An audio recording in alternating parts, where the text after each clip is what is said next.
You know, these days people oftentimes will only focus on the best games that came out for a system. Well, I think we should focus on the worst games that came out for a system, specifically the Nintendo DS and specifically the ones in my collection, and even more specifically according to Metacritic. Yeah, so let's dive in. Hey, what's up everyone? Game Dad here, and today we are taking a look at the worst games in my Nintendo DS collection according to Metacritic. We are going to start at number 7 and work our way down to the absolute worst one according to Metacritic. And first up, we have Harry Potter and the Half-Blood Prince. Let's take a look. All right, so first up here, we got Harry Potter and the Half-Blood Prince with a Metacritic score of 48 out of 100 and a user score of 4.0 out of 10. And I think that's being generous. Honestly, the game looks okay for a DS game, but it is very slow paced and it's not fun in my opinion. It doesn't have any kind of real action to it. Even when you get into the quote unquote action scenes, it's still not that good. This is a fairly terrible game. Next up, we have Monsters vs. Aliens. Up next here, we have Monsters vs. Aliens with a Metacritic score of 47 out of 100 and a user score of 10 out of 10 because the dude rated it as a meme. Literally, he said that in his comment. But overall, I mean, the game is okay. You're basically just playing through the movie, and graphically, it's like typical DS standards. So it's not terrible. I don't really care for the dialogue happening, but gameplay is okay at best, honestly. And next up, we have Pokemon Dash. And now here we have a Pokemon Dash with a Metacritic score of 46 out of 100 and a user score of 4.8 out of 10. And honestly, I was surprised a Pokemon game was rated this low. And graphically, I think it's very competent for what it is. I think the lower scores come from the gameplay overall. The game is kind of just all over the place, kind of like mini games and stuff. And I don't know. It really wasn't that fun, honestly. Like, I enjoy a good Pokemon game, but this one was just kind of weird. It didn't really know what it was. Up next on the list is Crash Mind Over Mutant.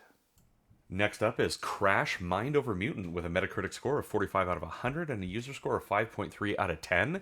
And honestly, it's a little slow, but graphically, it's not bad. And by slow, I mean it's just kind of like kind of moon physicsy. The gameplay feels like it should be like maybe 5 to 10% faster than it is to be a Crash game.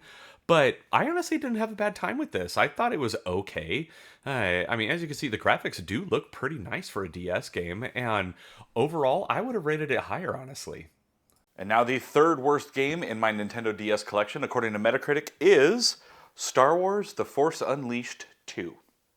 And here we have Star Wars The Force Unleashed 2 with a Metacritic score of 43 out of 100 and a user score of 5.3 out of 10.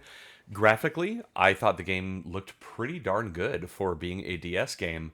Gameplay wise, it's okay.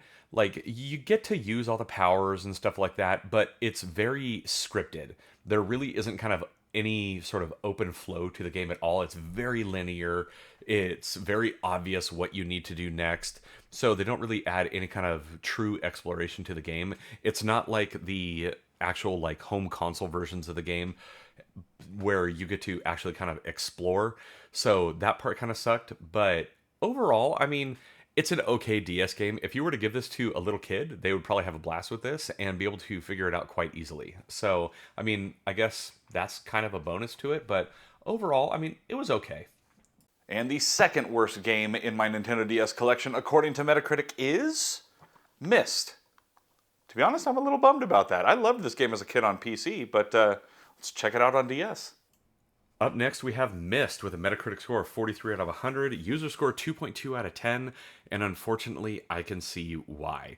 This does not capture in the same way that the original PC game did. It's just, it looks worse, honestly, in my opinion, which is kind of crazy because the original Myst game came out a long time ago, and it's not as fun. It's not as intuitive. I mean, yeah, it's a pretty gnarly puzzle game, but I feel like they could have done a lot better even on the DS. Now, before we look at the absolute worst game in my Nintendo DS collection, according to Metacritic, let's look at the best game in my Nintendo DS collection, according to Metacritic.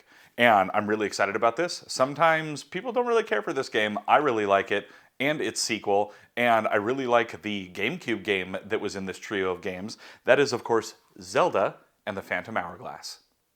And here we have The Legend of Zelda Phantom Hourglass with a Metacritic score of 90 out of 100, user score 8.6 out of 10. And honestly, this is one of my favorite Zelda games.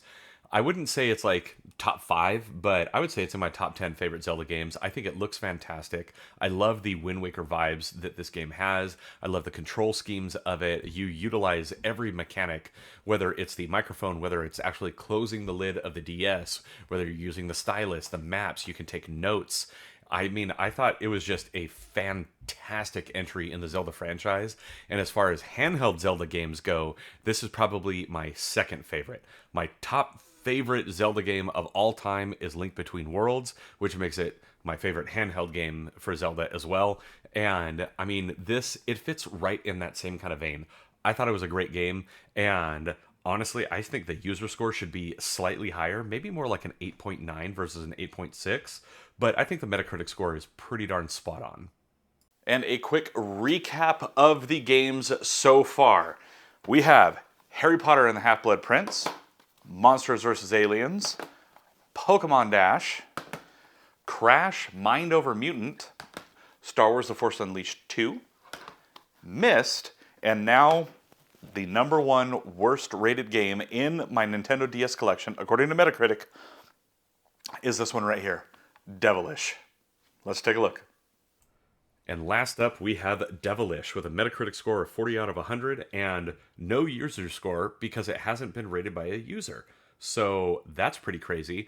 And I like breakout games, so that part was kind of cool, but you can see how freaking slow this game is. It is so slow. It is molasses. It plays like garbage on the DS. And I mean, I played Devilish on Game Gear, and it plays way better than this game does. And that's just kind of crazy to me because this is a way more powerful console. They did not optimize this game very well at all. I think it plays like trash. I think it's kind of pretty, but that's about it. This game deserves less for its Metacritic score. It's garbage. And there you have it, everyone. Those are the worst games in my Nintendo DS collection according to Metacritic. Now, there were a few games that didn't even have a Metacritic score that honestly probably would have ranked lower than some of these, but I was only going with what had Metacritic scores. And, I mean, that seems fair on some counts.